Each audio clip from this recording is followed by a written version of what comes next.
মোহনবাগানের বড়ই বিপদ হলো, তাও আবার ডায়মন্ড হারবার ম্যাচের আগে। এটা কি মানা যায়?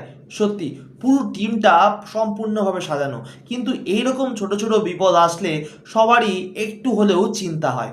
কারণ এই ডায়মন্ড হারবার গুরুত্বপূর্ণ দল বর্তমানে তোমার কলকাতা ফুটবল লিগে এবং ডুরান্ড কাপে তারা বরাবরই ভালো পারফরমেন্স করছে। এই বছরও তারা কিন্তু খুব ভালো শুরু করেছে এবং এই ডুরান্ড কাপের ম্যাচ কিন্তু এই ডায়মন্ড হারবার কদিন পরেই বা হাতে গোনা কয়েকটা সময়ের পরেই মোহনবাগানের সাথে। মোহনবাগান অলরেডি ভালো টিম বা টপ ইন্ডিয়ান টিমের মধ্যে একটি বলা যেতে পারে। তাদের কাছে যেমন উন্নত মানের বিদেশি প্লেয়ার রয়েছে এবং সবচেয়ে গুরুত্বপূর্ণ ইন্ডিয়ান প্লেয়ারের স্কোয়াডটাও কিন্তু তাদের পকেটে। এবং তাদের মধ্যে সবচেয়ে উল্লেখযোগ্য যে প্লেয়ার, তার নাম কিন্তু আপুইয়া। মাঝমাঠ থেকে যে পাইপলাইন মোহনবাগানের, মাঝমাঠ থেকে যে সাপ্লাইয়ার, সেই সাপ্লাইয়ার চোটের মধ্যে ম্যাচের আগে কিন্তু ডায়মন্ড হারবার ম্যাচের আগে কিন্তু প্র্যাকটিস গ্রাউন্ডে চোট পেল এবং এই চোটের জন্যই বেশ কিছুক্ষণ মাঠে কিন্তু শুয়েছিল।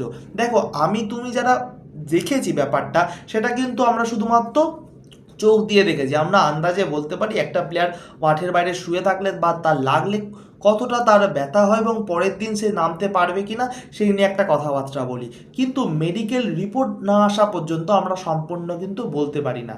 কিন্তু এই কথাটা আমাকে বলতেই হবে যে মোহনবাগানের সবচেয়ে অন্যতম গুরুত্বপূর্ণ ম্যাচ এই ডায়মন্ড হারবার এফসির বিরুদ্ধে এবং যথেষ্ট এটায় ভালো প্লেয়ার, মানে বেশিরভাগ প্লেয়ার, বেটার প্লেয়ারদের নিয়ে খেলা কিন্তু উচিত। Already Jason Cummings, Jamie McLaren কিন্তু চলে এসছে যদিও, কিন্তু তা হলেও মাঝ মাঠের এতদিনের খেলা প্লেয়ার, ফিট প্লেয়ার এবং টিমের সাথে থাকা প্লেয়ারের যদি একটু আঘাত হয় তাহলে কিন্তু সবারই চাপ হয়। কিন্তু আমার মনে হয় না মোহনবাগানের এই সেট টিম নিয়েও কোনো চাপ হবে। কিন্তু এইটুখানি আমাকে বলতে হবেই যে এই টিমটা বা এই ম্যাচটা, দুটি টিমের মধ্যে এই ম্যাচটা অত্যন্ত হাড্ডাহাড্ডি হতে চলেছে। তো দেখা যাক যে আপুইয়া ডায়মন্ড হারবার ম্যাচে থাকে না পুরোপুরি অনুপস্থিত থাকে, নাকি সেকেন্ড হাফ থেকে তাকে কোচ ব্যবহার করে। তোমাদের কি মনে হয় অবশ্যই কমেন্ট বক্সে জানাবে।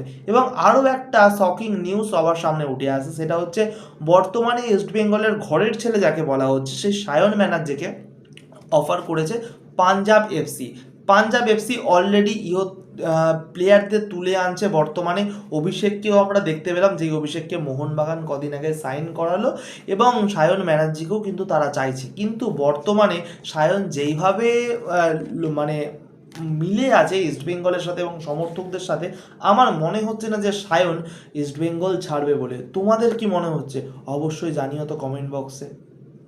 আজকের মতো ভিডিও এখানে শেষ করছি। ভালো থাকো, সুখে থাকো, খেলতে থাকো ফুটবল, সাথে সব খেলা। টাটা।